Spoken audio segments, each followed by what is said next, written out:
से अर्जित शक्तियों की आवश्यकता नहीं होती है।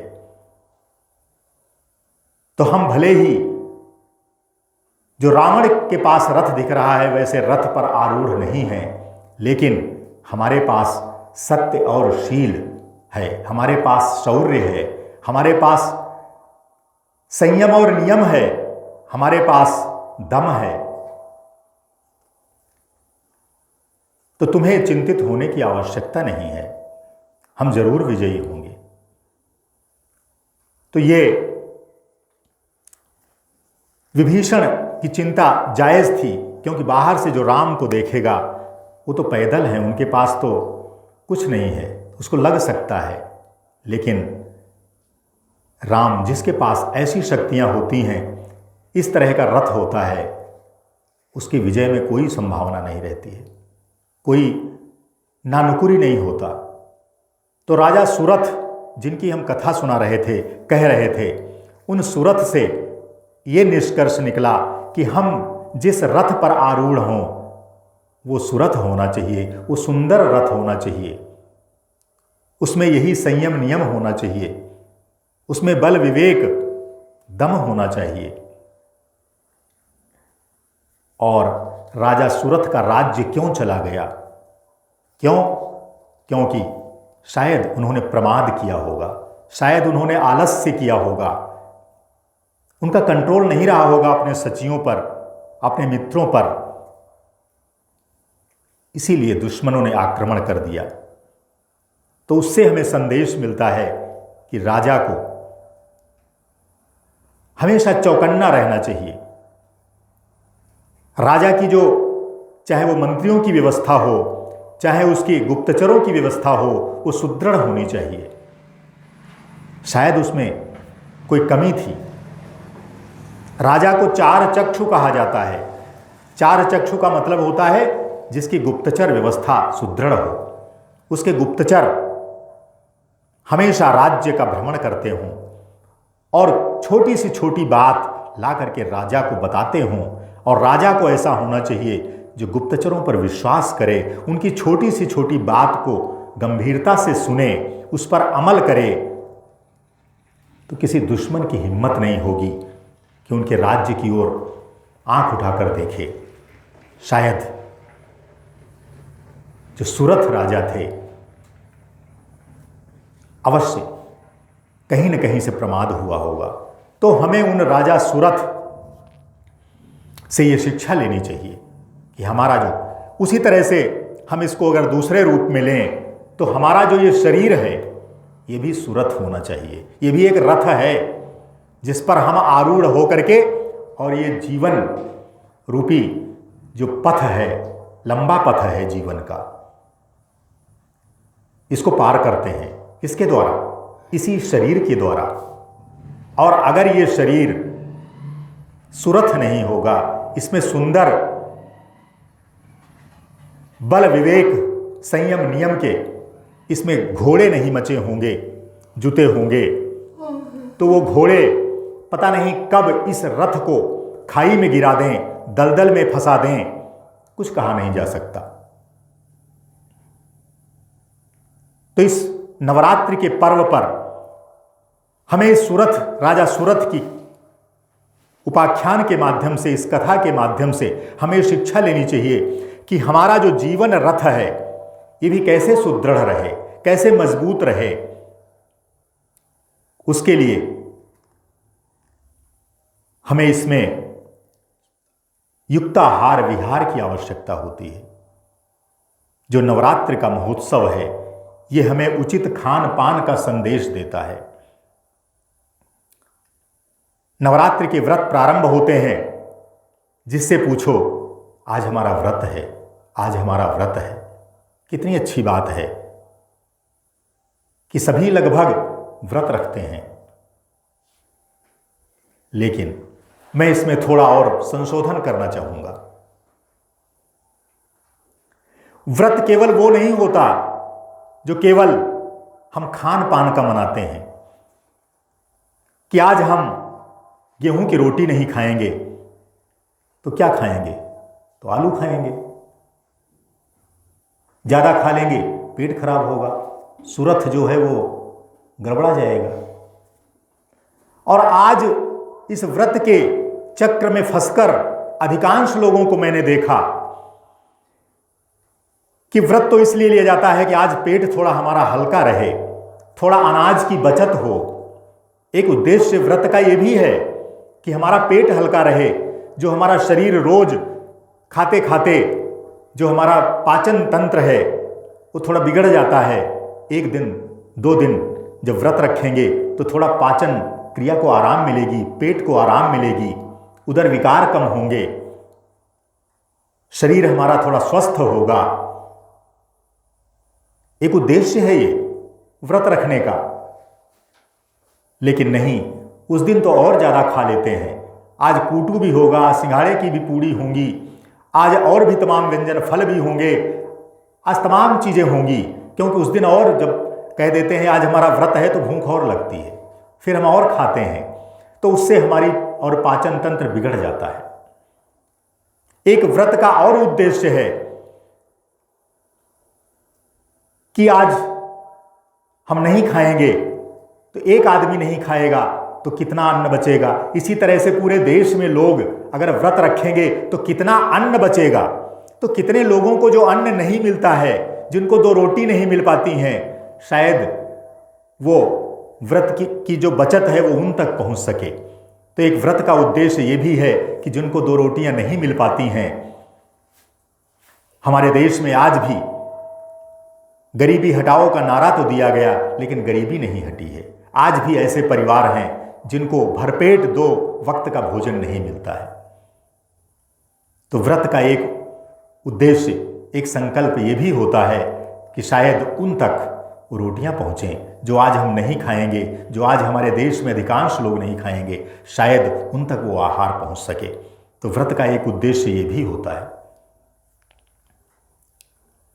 लेकिन मैं इससे भी ऊपर बात कहूंगा कि ये तो आपके मन का भ्रम है। आप जो करते हैं आप अच्छा करते हैं, ठीक करते हैं, आप उसको करिए, कोई उसमें बुराई नहीं है। लेकिन उस व्रत के साथ साथ आप कुछ व्रत और ले लीजिए कि चूंकि नवरात्रि का पर्व 9 दिन का पर्व होता है, तो 9 दिन में एक एक व्रत अगर सभी भारतवासी, सभी देशवासी ले लें तो शायद बहुत सारी जो हमारे समाज में विकृतियां आ गई हैं, बुराइयां आ गई हैं, शायद वो कम हो जाए। कम से कम 9 दिनों में अगर हम एक एक संकल्प कर लें उस विकृति को दूर करने के लिए, उन बुराइयों को दूर करने के लिए, सामाजिक बुराइयों को दूर करने के लिए, तो शायद बहुत सारी बुराइयां दूर हो जाएंगी। केवल एक निराहार रह करके या फलाहार करके जिस उद्देश्य को हम प्राप्त नहीं कर सकेंगे, वो शायद उद्देश्य हम वो संकल्प लेकर के प्राप्त कर सकेंगे। मैंने इस ज्ञान यज्ञ समारोह में कुछ वही व्रत ले रखे हैं। आज हमारे देश में ऐसी सामाजिक विकृतियां फैल गई हैं जो शायद नवरात्रि की उपासना में, उस मां की उपासना में उसको शायद चरितार्थ नहीं कर पाती। मां जो मां के रूप में है, दुर्गा मां, चाहे वो दुर्गा मां हो चाहे अपनी मां हो, मां तो मां होती है, उसमें कोई अंतर नहीं है। आप दुर्गा मां की उपासना करिए, बहुत अच्छी बात है, लेकिन घर में रहने वाली जो मां है अगर वो उपेक्षित रही तो फिर दुर्गा मां कभी प्रसन्न नहीं हो सकती। ये गारंटी के साथ मैं कह सकता हूं। क्यों? क्योंकि मां उन्हीं से प्रसन्न होती है जो अपनी मां का सम्मान करते हैं, जो अपनी मां का आदर करते हैं। वो मां भी कहेगी कि अरे जिसने अपनी मां का, जन्म देने वाली मां का आदर नहीं किया है वो मेरा आदर कैसे करेगा? नहीं कर सकता। अगर करता है तो शायद दिखावा करता है। जन्मदात्री मां से बड़ा कोई नहीं होता। अपनी जन्मभूमि और जन्मदात्री मां ये सबसे महान है, सबसे बड़ी है। जब भगवान राम ने विजय प्राप्त कर ली रावण पर, लंका पर विजय प्राप्त कर ली। अब लंका का राज्य राम का होता, लेकिन नहीं, राम ने तो पहले ही, रावण का वध भी नहीं हुआ था, युद्ध शुरू ही हुआ था। विभीषण का राज्य तिलक तो पहले ही कर दिया था उन्होंने। लंका का राज्य तो विभीषण का होगा। ऐसे थे हमारे राम। जहां अभी राजा सुरथ की कथा के माध्यम से हमने सुना कि दुश्मनों ने उनके राज्य पर आक्रमण कर दिया, हमारे इस भारत धरा पर कितने आतताई आक्रमणकारी आए, चाहे वो यवन के रूप में हो, चाहे वो शक हो, चाहे वो हूण हो, चाहे वो मुस्लिम हो, सब हड़पने में ही रहे, एक दूसरे का राज्य हड़पने में ही रहे। वहीं हमारे देश की संस्कृति क्या कहती है? हमारे राम लंका का राज्य विभीषण को दे देते हैं। जो संपत्ति, जिस संपदा को रावण ने अपने 10 सिर चढ़ा करके प्राप्त किया था, उस संपत्ति को, उस लंका के राज्य को उन्होंने हंसी खुशी प्यार से विभीषण को दे दिया। ऐसे हैं हमारे राम। जो संपत्ति शिव राम ने दीन दिए 10 माथ, सोई संपदा विभीषण है सकुच दीन रघुनाथ। हमारे रघुनाथ ने बड़े संकोच के साथ उसको विभीषण को सुपुर्द कर दिया। ये हमारे देश की संस्कृति है, ये हमारे संस्कार हैं, क्योंकि हम उस धरती पर पैदा हुए हैं जहां ऐसे हमारे भगवान राम, मर्यादा पुरुषोत्तम राम पैदा हुए हैं। हम उस धरती के वासी हैं। हम कैसे दूसरे के राज्य को हड़प सकते हैं? कैसे दूसरे के राज्य को अधिग्रहित कर सकते हैं? कैसे ले सकते हैं? हम तो इतने उदार हैं। तो जब बात हुई तो लक्ष्मण पूछते हैं, कहते हैं इस लंका के राज्य का क्या होगा? यहीं पर क्या हम लोग रहेंगे? नहीं। भगवान राम कहते हैं, आपी स्वर्णमयी लंका, आपी स्वर्णमयी लंका, न मे लक्ष्मण रोचते। आपी स्वर्णमयी लंका, न मे लक्ष्मण रोचते। और जननी जन्मभूमिश्च स्वर्गादपि गरीयसी। जननी जन्मभूमिश्च स्वर्गादपि गरीयसी। हे लक्ष्मण, मुझे ये सोने की लंका अब तनिक भी अच्छी नहीं लग रही है। मेरा उद्देश्य पूरा हो गया। मुझे तो आतताई रावण का वध करना था, और रावण का मुझे क्या वध करना था? रावण को तो उसके कर्मों ने, उसके दुष्कर्मों ने मारा है। मैंने तो संधि के लिए कितने प्रस्ताव भेजे। मैं तो कभी चाहता ही नहीं था कि रावण का वध मैं करूं, मेरे हाथों से हो। मैं तो किसी का वध करता ही नहीं। क्यों? क्योंकि राम की जो नगरी है उसका नाम ही क्या है? अवध। हमारे राम उस नगरी में पैदा हुए हैं जिसका नाम ही है अवध, जहां वध किसी का होता ही नहीं है। इसीलिए तो अवध है, इसीलिए तो अयोध्या है, जहां पर युद्ध नहीं होता। जब युद्ध नहीं होगा तो फिर वध का प्रश्न ही नहीं है, और जहां युद्ध होता है तो वहां तो वध ही वध होते हैं। भगवान राम ने कितनी बार प्रयास किया कि भले ही निशाचर हैं, भले ही ये राक्षस हैं, मुझे लंका वासियों से कोई विरोध नहीं है। मैं सबका योगक्षेम चाहता हूं, कुशल क्षेम चाहता हूं। और बार बार उन्होंने प्रयास किया, अंत तक प्रयास किया। जब दुष्ट रावण ही नहीं माना, न उसने विभीषण की बात मानी, न उसने अपनी पत्नी मंदोदरी की बात मानी, न उसने अपने जो उसके अच्छे शुक जैसे मंत्री थे उनकी बात मानी, तो फिर तो उसका वध तो होना ही था। तो हमारे राम जो अवध के हैं, उन्होंने रावण का वध नहीं किया, उसके कर्मों ने रावण का वध किया। तो वो कहते हैं, हे लक्ष्मण, भले ही ये लंका का राज्य सोने का है, लेकिन मुझे ये अब थोड़ा भी अच्छा नहीं लग रहा। मैं तो अब चलने की इच्छा हो रही है। अपि स्वर्णमयी लंका नमे लक्ष्मण रोचते, जननी जन्मभूमिश्च स्वर्गादपि गरीयसी। अपनी माता और मातृभूमि तो स्वर्ग से भी बढ़कर हैं। जब स्वर्ग से बढ़कर हैं तो फिर कौन छोड़ेगा माता को और कौन छोड़ेगा अपनी मातृभूमि को? कौन स्वर्ग की कामना करेगा? क्योंकि कहा गया है कि देवता भी इच्छा करते हैं इस भारत देश में जन्म लेने की। क्यों? स्वर्गापवर्गास्पद मार्ग भूता भवन्ति भूयः पुरुषाः सुरत्वात्। देवता भी चाहते हैं कि मैं इस भारत भूमि में आऊं, यहां जन्म लूं, मैं इसको अपनी जन्मभूमि बनाऊं और ऐसे सुंदर कर्म करूं कि मुझे स्वर्ग की प्राप्ति हो, मोक्ष की प्राप्ति हो। यहां पर एक बात मैं अवश्य कह देना चाहूंगा कि स्वर्ग और मोक्ष कहीं ऊपर नहीं है, जिनको हम पढ़ते हैं, जानते हैं, सुनते हैं। स्वर्ग और मोक्ष कहीं बाहर नहीं है। ये स्वर्ग और नरक जो भी है सब यही है, इसी धरती पर है, बाहर कहीं नहीं है।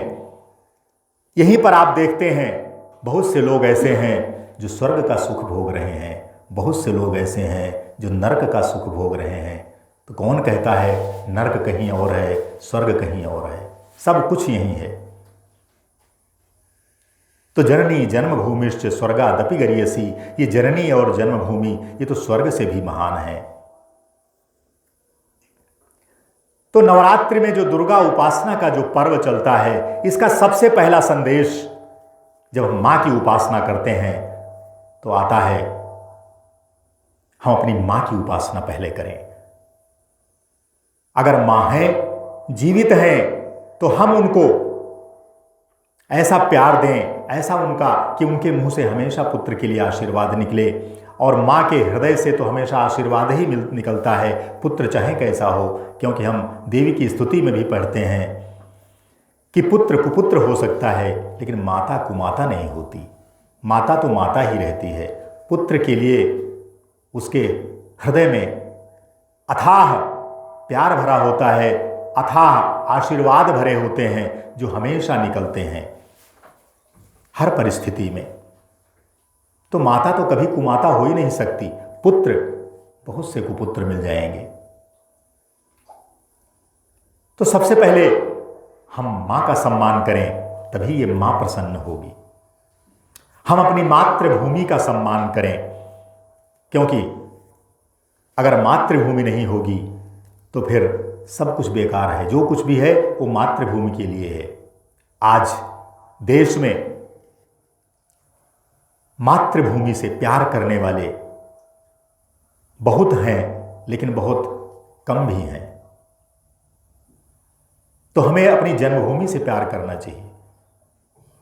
जन्मभूमि किसी भी रूप में अपनी मां से कम नहीं होती, क्योंकि आखिर जो हम जल पीते हैं, जो अन्न खाते हैं, वो इसी मातृभूमि का ही तो खाते हैं। तो अपनी मातृभूमि के प्रति हमें कृतज्ञ होना चाहिए, माता के प्रति हमें कृतज्ञ होना चाहिए। कोई भी ऐसा काम हम न करें जो मां और मातृभूमि के खिलाफ हो। कोई भी काम हमारा ना हो, तभी ये मां प्रसन्न होगी, तभी ये मां खुश होगी।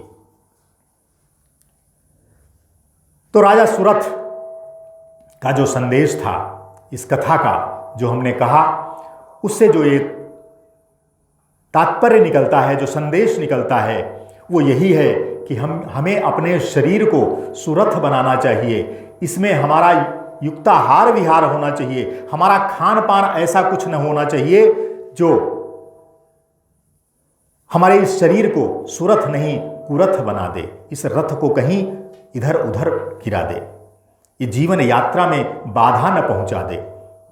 जीवन यात्रा तभी सफल होगी, तभी हमारा मार्ग प्रशस्त होगा, जब इस शरीर रूपी रथ को हम सुरथ बनाए रखेंगे, युक्ताहार विहार से, सुंदर खान पान से। नवरात्रि का जो संदेश है वो सबसे बड़ा यही संदेश है कि हमारा आहार अच्छा होना चाहिए, खान पान अच्छा होना चाहिए।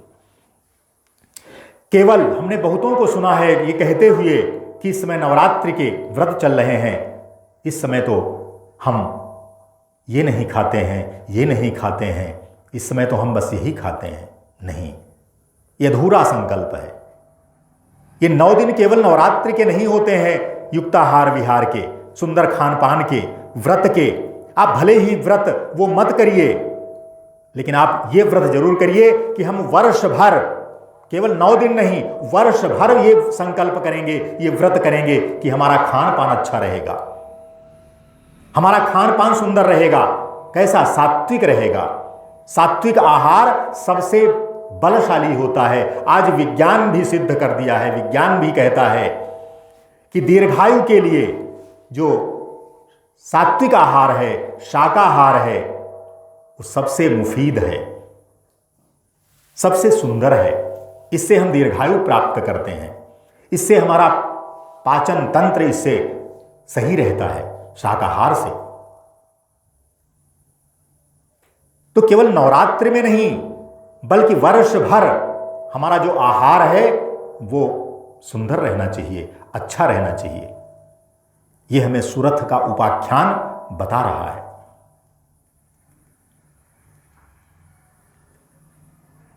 समाधि जो वैश्य था उसका नाम कितना सुंदर है, समाधि। नाम ही बता रहा है समाधि। समाधि से मतलब हम सब जानते हैं, जब कोई ऋषि मुनि तपस्वी साधना करता है तो समाधिस्थ हो जाता है, समाधि में चला, कहते हैं वो समाधि में चला गया है। समाधि का मतलब ही होता है कि उसको दुनिया का कोई होश ही नहीं रहता, वो दुनिया से मुक्त हो जाता है। शायद उसी को मोक्ष भी कहते हैं। दुनिया से उसका कोई संपर्क नहीं रहता, दुनिया में क्या हो रहा वो तो अपने में ही मस्त रहता है, समाधिस्थ है। समाधि नामक वैश्य जो ऐसा, उसका नाम ही समाधि था, लेकिन उसका राज्य जो था, उसके परिवारजनों ने, उसके पुत्रों ने ही उसको निकाल दिया घर से। संतान अच्छी नहीं थी। कहते हैं दुनिया के सुखों में कई सुख बताए गए हैं। महाभारत में एक बड़ा सुंदर श्लोक आता है, कहते हैं कि सबसे बड़ा सुखी व्यक्ति कौन है, कौन दुनिया के सबसे बड़े सुख हैं, कौन सुखी कह सकते हैं किसको? तो कहते हैं अर्थागमो नित्यमरोगिता च अप्रिया च भार्या प्रियवादिनी च। अर्थागमो नित्यमरोगिता च अप्रिया च भार्या प्रियवादिनी च। अवश्यश्च पुत्रोऽर्थकरी च विद्या षड्जीवलोकस्य सुखानि राजन्। षड्जीवलोकस्य सुखानि राजन्। हे राजन, इस जीवलोक में अगर आपने पूछा है कि सुख कौन से हैं, तो 6 प्रकार के सुख हैं। जिनको ये सुख, जिस व्यक्ति को ये 6 सुख प्राप्त हैं, मैं समझता हूं सबसे ज्यादा सुखी वही व्यक्ति है। कौन? अर्थागमो, अर्थागमो नित्यमरोगिता च। अर्थ का आगमन हो, माने धन प्राप्त हो, सबसे बड़ा सुख है धन की प्राप्ति हो। अगर धन नहीं है तो निर्धनता सबसे बड़ा दुख भी माना जाता है। कहते हैं निर्धन जो व्यक्ति है, भले ही ज्यादा धन न हो, लेकिन इतना धन तो होना चाहिए, साईं इतना दीजिए जामे कुटुंब समाए, मैं भी भूखा ना रहूं, साधु न भूखा जाए। कम से कम इतना धन तो भगवान दीजिए। तो अर्थागमन हो, माने धन आए, इतना जरूर आए। दूसरा सुख क्या है? नित्यमरोगिता च। शरीर निरोग हो। धन तो आया लेकिन रोग लग गया तो सारा धन रोग में चला जाएगा। डॉक्टर ले जाएंगे, वैद्य ले जाएंगे, क्या फायदा हुआ उस धन का? तो अर्थागमो नित्यमरोगिता च। नित्य शरीर निरोग रहे। दूसरा सुख। तीसरा सुख कौन सा है? तो अर्थागमो नित्यमरोगिता च अप्रिया च भार्या प्रियवादिनी च।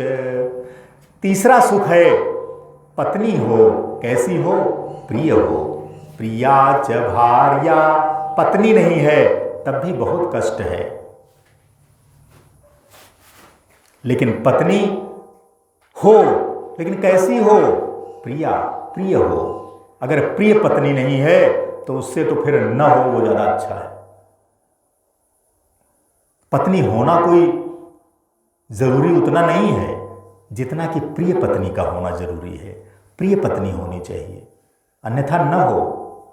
तो प्रिया च भार्या और प्रियवादिनी च। और पत्नी प्रिय तो है, लेकिन अगर प्रियवादिनी नहीं है तो फिर उस प्रिय पत्नी का भी बेकार है। प्रिय पत्नी होने से भी कोई प्रयोजन सिद्ध नहीं होता। वो प्रियवादिनी होनी चाहिए, माने मधुर भाषणी होनी चाहिए। कुछ ऐसा बोल देती है कि पूरा दिन खराब हो जाता है। क्या फायदा है ऐसी पत्नी से? मधुर भाषणी होनी चाहिए, जो ऐसा बोले कानों में रस घुल जाए, मधुरस घुल जाए। क्योंकि कानों से ही मधुरस हृदय में जाता है, हृदय में रस घुल जाता है, अमृत घुल जाता है। तो प्रिया च भार्या प्रियवादिनी च। पत्नी प्रिय होनी चाहिए, और केवल प्रिय नहीं, प्रियवादिनी होनी चाहिए। पत्नी भी हो गई, 4 सुख हो गए, लेकिन 5वां सुख कौन सा है? अभी 4 सुखों से आदमी पूर्ण रूप से सुखी नहीं कहा जा सकता। वश्यश्च पुत्रोर्थकरी च विद्या। वश्यश्च पुत्रो, पुत्र हो, लेकिन कैसा पुत्र हो? वश्यश्च, वश में रहने वाला हो, वशवर्ती पुत्र हो। ऐसी संतान का कोई प्रयोजन नहीं, कोई उससे लाभ नहीं जो संतान पिता की बात ही न माने, आज्ञाकारिणी न हो, माता पिता जो कहते हैं उसका उल्टा करती है। तो ऐसी संतान न हो तो ज्यादा अच्छा है। वश्यश्च पुत्रो, पुत्र वशवर्ती हो, आज्ञाकारी हो, तभी उस पुत्र की सार्थकता है। और छठा सुख क्या है? अर्थकरी च विद्या। विद्या प्राप्त हो, बिना विद्या के तो सारे सुख बेकार हैं। क्योंकि मूर्ख व्यक्ति जो विद्वान नहीं है वो हमेशा अपमानित होगा, हमेशा लज्जित होगा। जहां भी जिस सभा में जाएगा उस सभा में लज्जित होगा, अपमानित होगा। उसकी शरीर यात्रा, ये जीवन यात्रा सही ढंग से पूरी नहीं हो सकती। तो विद्वान होना चाहिए, लेकिन विद्या भी कैसी हो? अर्थकरी च विद्या। केवल पढ़े लिखे भी हैं लेकिन धन देने वाली नहीं है, तो फिर वो विद्या भी बेकार है। वो विद्या से भी वो प्रयोजन सिद्ध नहीं होगा। अर्थकरी विद्या होनी चाहिए, माने धन प्रदान करने वाली होनी चाहिए। इतना तो धन, विद्या से अगर धन आएगा तो अच्छा ही आएगा। और षड्जीवलोकस्य सुखानि राजन। हे राजन,